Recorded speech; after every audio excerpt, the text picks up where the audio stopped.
Assalamualaikum warahmatullahi wabarakatuh. Kami dari kelompok 1 tugas mata kuliah Psikologi Pembelajaran Bahasa Arab.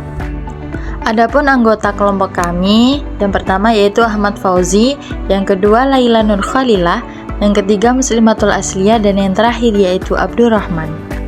Di sini dijelaskan, menurut teori behaviorisme, belajar adalah perubahan tingkah laku sebagai akibat dari adanya interaksi antara stimulus dan respon. Dengan kata lain, belajar merupakan bentuk perubahan yang dialami siswa dalam hal kemampuannya untuk bertingkah laku dengan cara yang baru sebagai hasil interaksi antara stimulus dan respon. Seseorang dianggap telah belajar sesuatu jika ia dapat menunjukkan perubahan tingkah lakunya. Jadi, tingkah laku yang ditunjukkan seseorang merupakan akibat dari interaksi antara stimulus dan respon. Untuk memunculkan respon yang diharapkan, dibutuhkan sebuah penguatan. Ini adalah gambaran dari teori pembelajaran behavioristik. Di sini ada kata belajar, yaitu perubahan tingkah laku. Kemudian di sampingnya ada stimulus, yaitu input yang diberikan, yaitu adalah proses. Kemudian respon adalah output yang diberikan berupa hasil.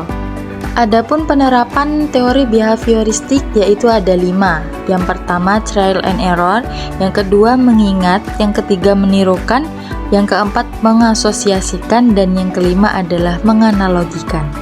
Nah, yang dimaksud trial and error yaitu metode pembelajaran yang melibatkan proses mencoba berbagai cara hingga menemukan solusi yang tepat. Kemudian yang kedua mengingat-ingat, yaitu artinya kemampuan untuk menerima, menyimpan dan mengingat kembali informasi yang telah dipelajari.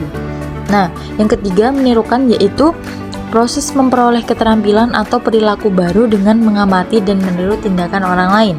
Yang keempat, mengasosiasikan adalah mengolah informasi yang telah dikumpulkan baik dari hasil eksperimen, pengamatan maupun kegiatan mengumpulkan informasi.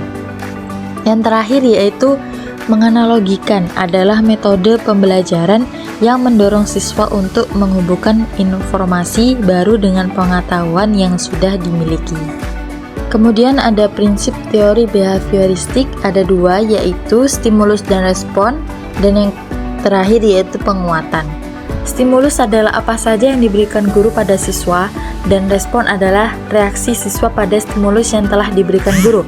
Contohnya, ketika seorang guru dalam pembelajaran kemudian memberikan pertanyaan kepada seorang siswa dan siswa tersebut bisa menjawab apa yang ditanyakan oleh gurunya, kemudian seorang guru itu memberikan reward atau hadiah. Nah, ini yang dinamakan stimulus dan respon. Sedangkan konsekuensi yang menyenangkan akan memperkuat perilaku disebut penguatan. Sedangkan konsekuensi yang tidak menyenangkan akan memperlemah perilaku disebut dengan hukuman. Mungkin cukup sekian yang bisa kami sampaikan dalam video ini. Mohon maaf apabila ada tutur kata yang salah disengaja maupun tidak disengaja. Terima kasih atas perhatian dan partisipasi dalam refleksi pembelajaran ini. Semoga menjadi inspirasi di masa depan. Syukron, wassalamualaikum warahmatullahi wabarakatuh.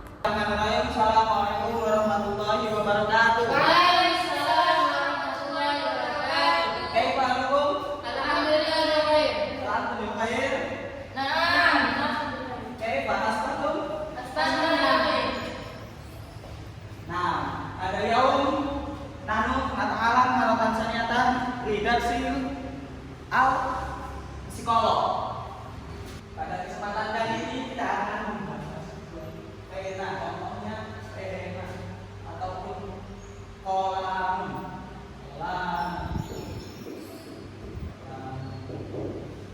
Mana kolam? Pena. Ulu pada kuliah. Kolam. Kolam isna jumlatan min hada.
Sekarang apa yang saya jelaskan tadi?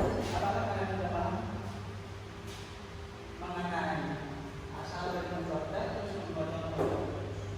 Jadi halaman ini, pena ini bisa dibuat apapun saja tergantung kalimatnya. Penggunaannya dalam kalimat pena bisa untuk menulis.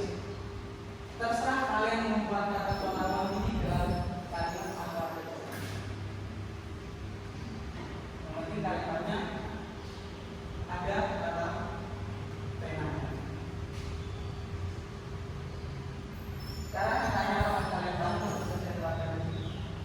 Ya, Pahamnya bagaimana? karena pena penggunaan pena di mana saja bisa dibawa. Dalam bentuknya apa? Ya dalam bentuk situasi kita membawanya. Kalau kita sudah kamar mandi bawa Oh iya, Pak. harus ke tempat tertentu, ke sekolah, misalkan membangun studio, membangun sekitar bawa pena. Sesuaikan tempat dan situasinya. Paham? Kalau memberikan contoh dari penggunaan kata pena, kalimat. Siapa yang bisa contoh kalimat dari misal dari tak kodam atau wahid bingung. Kalau kita tahu lihat tuh lama.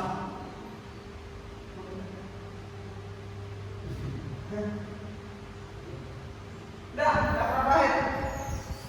Satu orang itu kan, ayo, makan, tak sudah.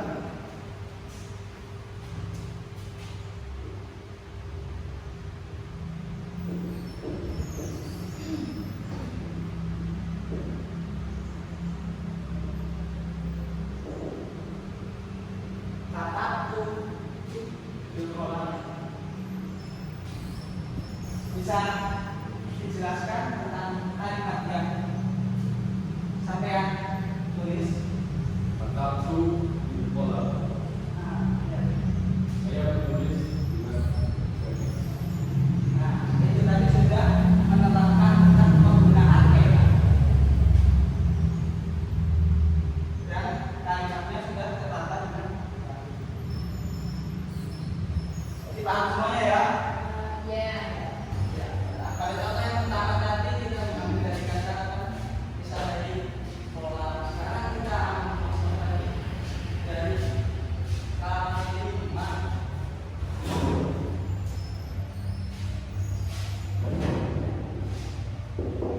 Kalimat itu ada 3, terdiri dari isim, fiil,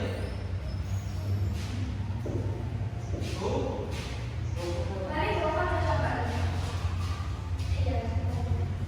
isim itu meliputi atau bisa kita sebutkan isim adalah nama,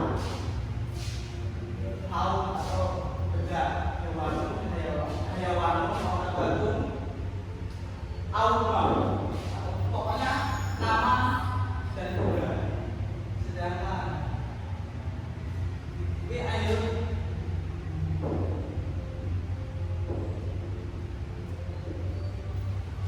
ini kata kerja.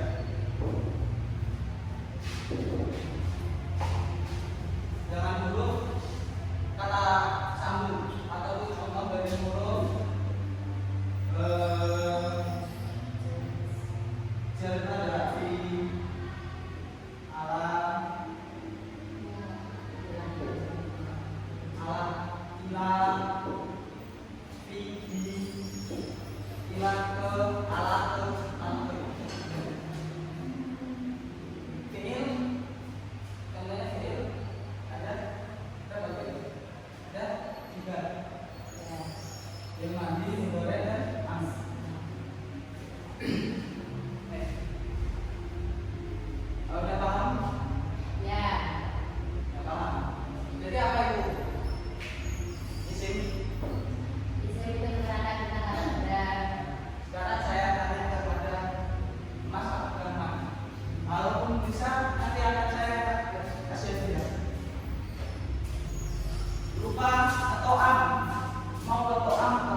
aja. Selain diterima. Oke. Kita.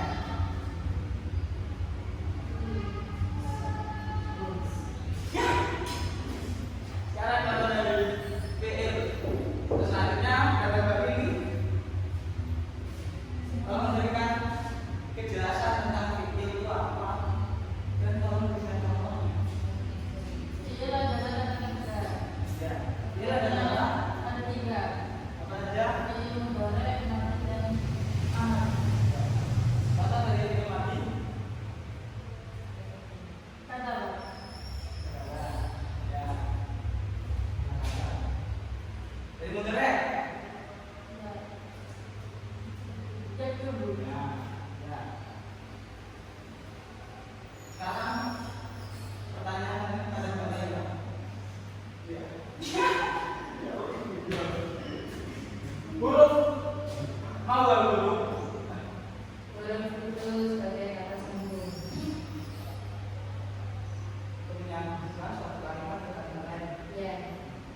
Contohnya, Di, ala, sila, contoh dalam kalimat. oh,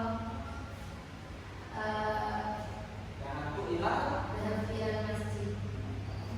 ada kata ada kata ilah. Ilah di sini mengambil dari kata daha, dahaba ke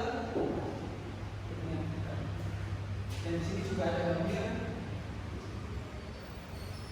tu, artinya sudah saya lakukan. Mungkin ini dari saya pada kali ini cukup sekian. Alhamdulillah pada materi ini kalian sudah menguasainya. Apa kalian sudah menguasai semuanya? Enggak.